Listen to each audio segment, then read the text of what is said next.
Oi gente, tudo bom? Hoje tô aqui pra falar com você sobre mais um caso de investigação criminal, só que esse em especial tem um documentário na Netflix que eu vou me basear mais ou menos nesse documentário e também em notícias da internet pra falar pra vocês um pouco sobre este caso. Então, antes de mais nada, não esqueçam de deixar o seu joinha aqui embaixo, se inscrever no canal e bora lá começar!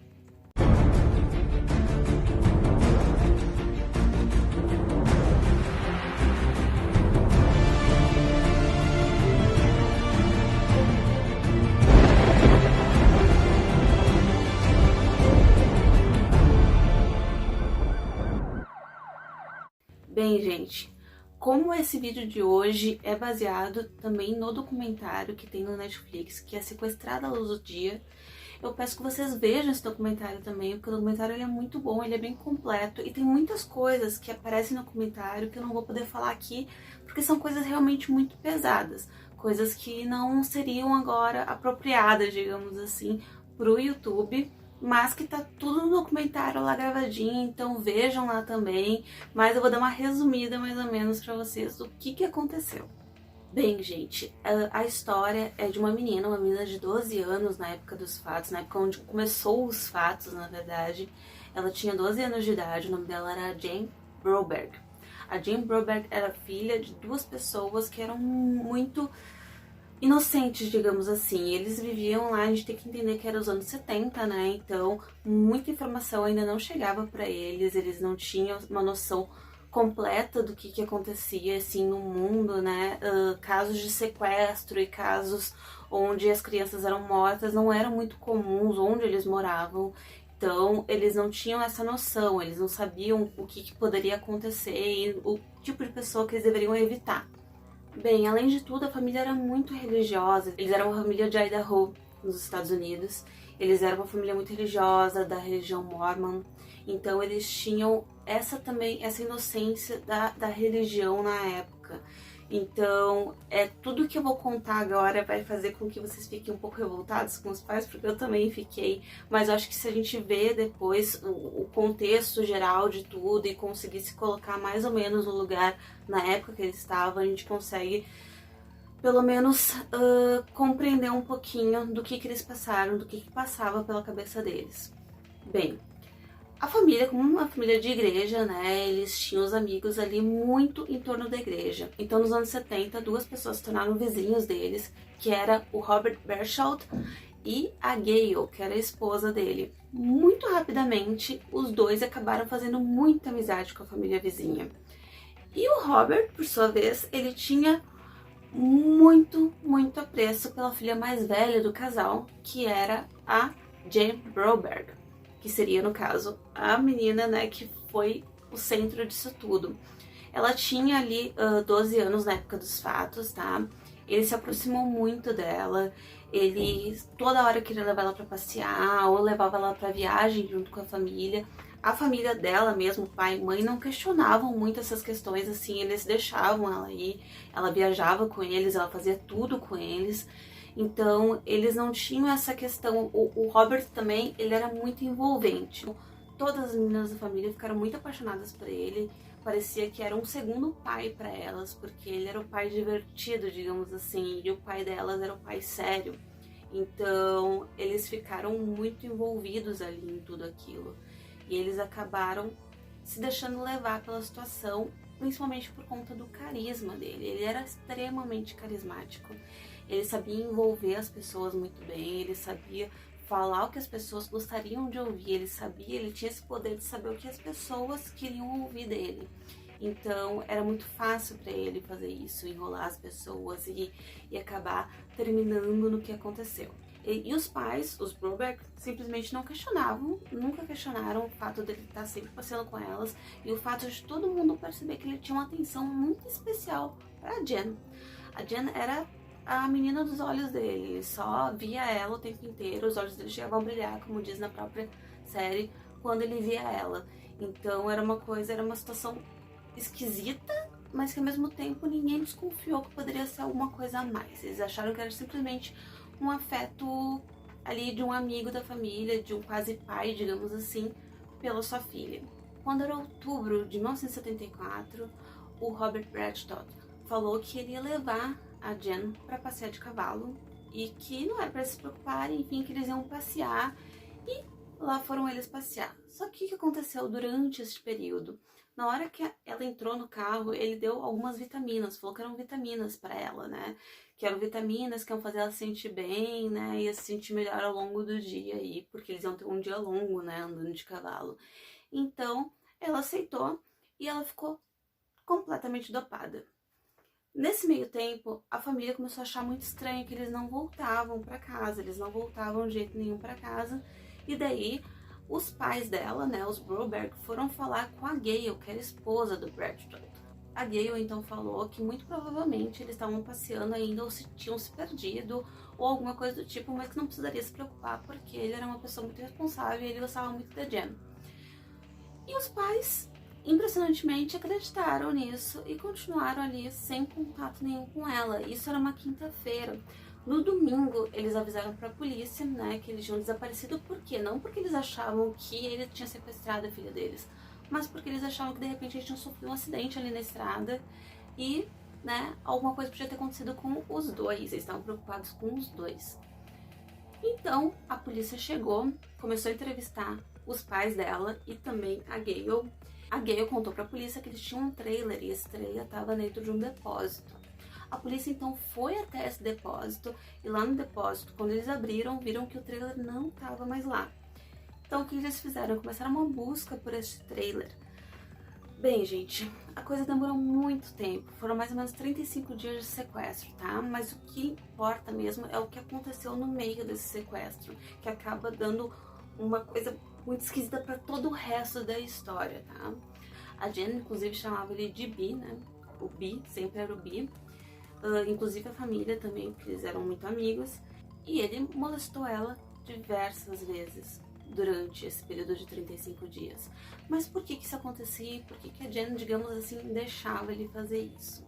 Logo após ela ser sequestrada, que ela estava com todos os remédios no corpo ainda, ela acordava e dormia o tempo inteiro porque ela estava muito medicada, muito dopada. E o que acontecia? Ele colocou um gravador do lado dela, com vozes um pouco mixadas, digamos assim, que era para parecer que eram extraterrestres falando com ela. E esses extraterrestres davam missões para Jen.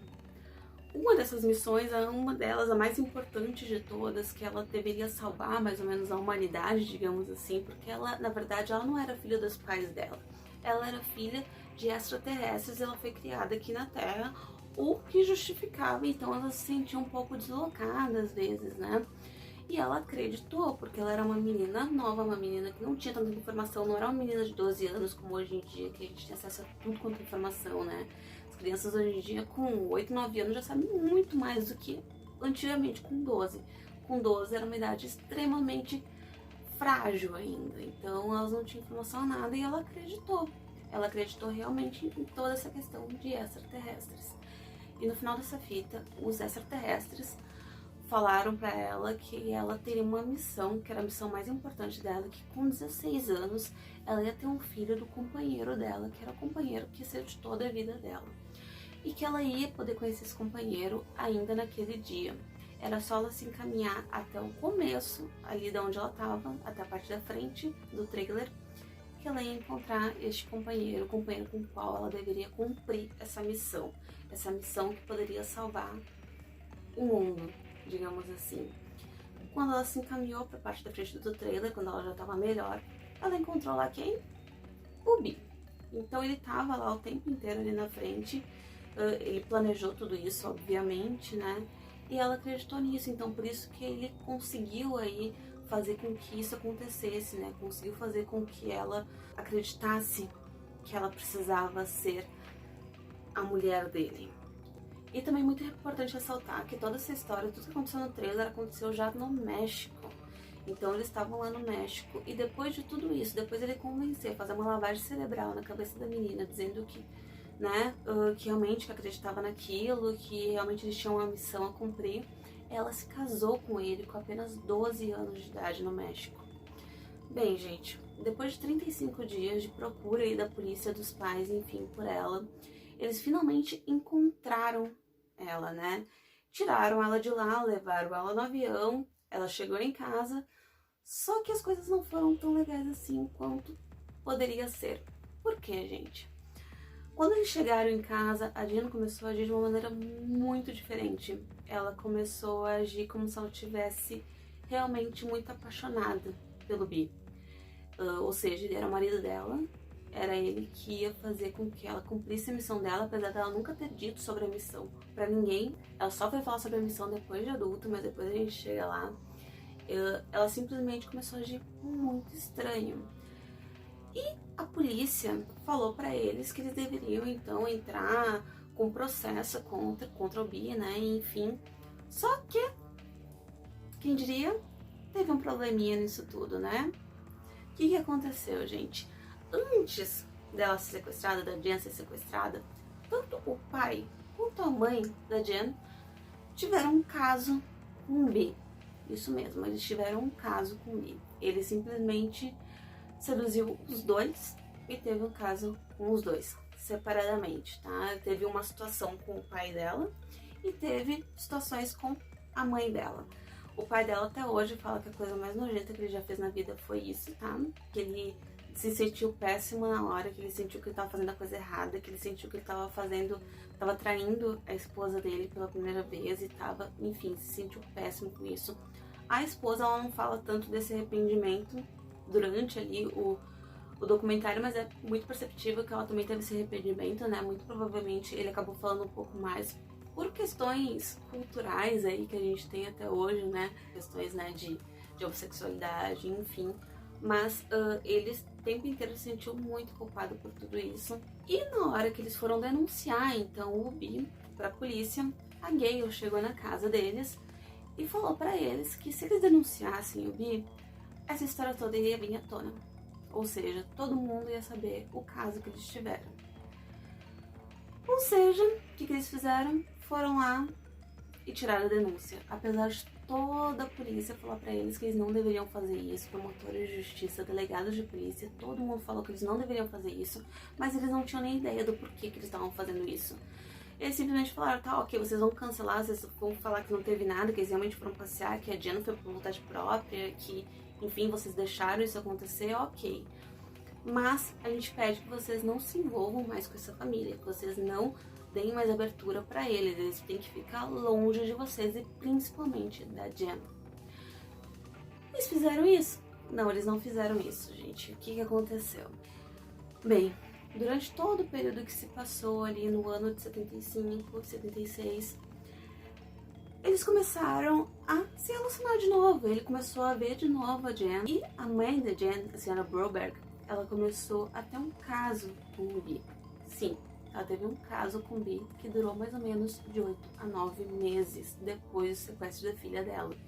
E ele seduzia ela de todas as maneiras que vocês podem imaginar. Falava que ele amava ela, amava a senhora Broberg, falava que ela era a mulher da vida dele, falava bem do corpo dela, falava que ela era linda, maravilhosa, enfim. Tudo isso pensando apenas na Jen, porque ele era completamente obcecado pela Jen.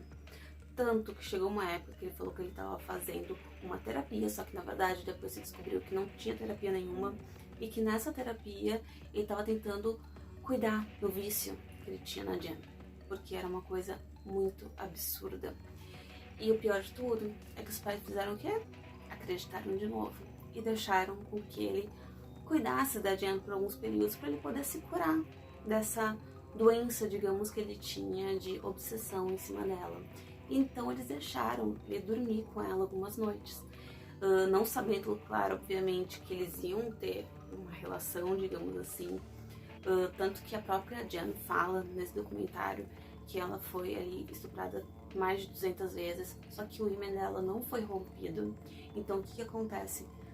A família achou que isso não tinha acontecido e a família não falava com ela sobre o assunto, simplesmente levou ela no médico, o médico comprovou que ela ainda tinha a virgindade dela e pronto, acabou o assunto. Eles não falaram, não perguntaram pra ela o que tinha acontecido e mesmo se perguntasse, ela não ia falar porque ela estava totalmente obcecada, tanto quanto ele estava obcecado por ela estava obcecada por ele, só que por motivos diversos. Porque ele falou pra ela que ela não podia contar nada do que tinha acontecido no trailer pra ninguém, porque senão o pai dela ia morrer, uma das irmãs ia ficar cega e a outra irmã dela ia ser sequestrada. Além do fato de que ela tinha uma missão para cumprir, ter um filho daquele homem quando ela tivesse 16 anos de idade. Então aquilo ficou muito na mente dela e ela realmente acreditava em tudo aquilo. Então ela ficou ali na casa dela por mais um período ali, entre 75 e 76, até que ela acabou sendo levada de novo por ele. Sim, teve um segundo sequestro. E esse segundo sequestro, eu acho que ele, não sei se ele foi pior do que o primeiro, ele foi mais longo, né, durou mais de 100 dias, mas durante o segundo sequestro, ela tava lá por vontade própria. Ela saiu da casa dela, ela saiu do quarto dela, ele tava esperando ela lá de fora com o carro, eles saíram dali. Então, tudo foi feito porque ela amava aquele homem, né? Ela achava que ele era o homem da vida dela. E ela tava confundindo muito as situações. Logo depois que passaram esses 100 dias do novo sequestro, ela foi localizada novamente e o Bi foi preso. Eles tiveram a segunda vez, né? Porque, pelo amor de Deus, né? Na segunda tem que funcionar. Eles tiveram então esse afastamento da família da Gale e do Bi. Só que o que aconteceu? Por mais que a Jen quisesse levar uma vida normal, como se nada tivesse acontecido, ela tinha na cabeça que ela tinha aquela missão. Ela não conseguiu tirar aquilo da cabeça. E quando ela fez 16 anos, no aniversário dela de 16 anos, ela estava apavorada, porque ela não sabia como que ela ia cumprir essa missão. Como é que ela ia ter esse filho, como é que esse filho ia nascer, ela não sabia de nada, sabe? Ela não sabia o que ela ia fazer da vida dela. E ela estava muito preocupada com isso. Então, um dia depois do aniversário dela, ela começou a se ligar que, mesmo ela não tendo cumprido a missão, que ela deveria estar grávida quando ela fizesse 16 anos, a irmã dela estava bem, o pai dela estava bem, a outra irmã estava em casa, então ninguém foi sequestrado, ninguém morreu. Eu acho que tá tudo bem, né? Eu acho que de repente isso não exista, realmente seja uma coisa na minha cabeça. E foi aí, então, ali com 16, 17 anos, que ela resolveu falar para a família dela o que de fato tinha acontecido, para ela se tornar uma pessoa tão diferente, sobre essa questão dos alienígenas. Enfim, gente, a história ela é muito mais complexa, muito mais comprida do que isso, tá? Existem fatos muito chocantes ali no meio, tá? A maneira com que ele gostava ela, a maneira com a qual os pais dela se relacionaram com eles, afetivamente, né? Com eles. Então, é tudo muito detalhado. Ela fala, ela sempre chora quando ela fala sobre esse assunto.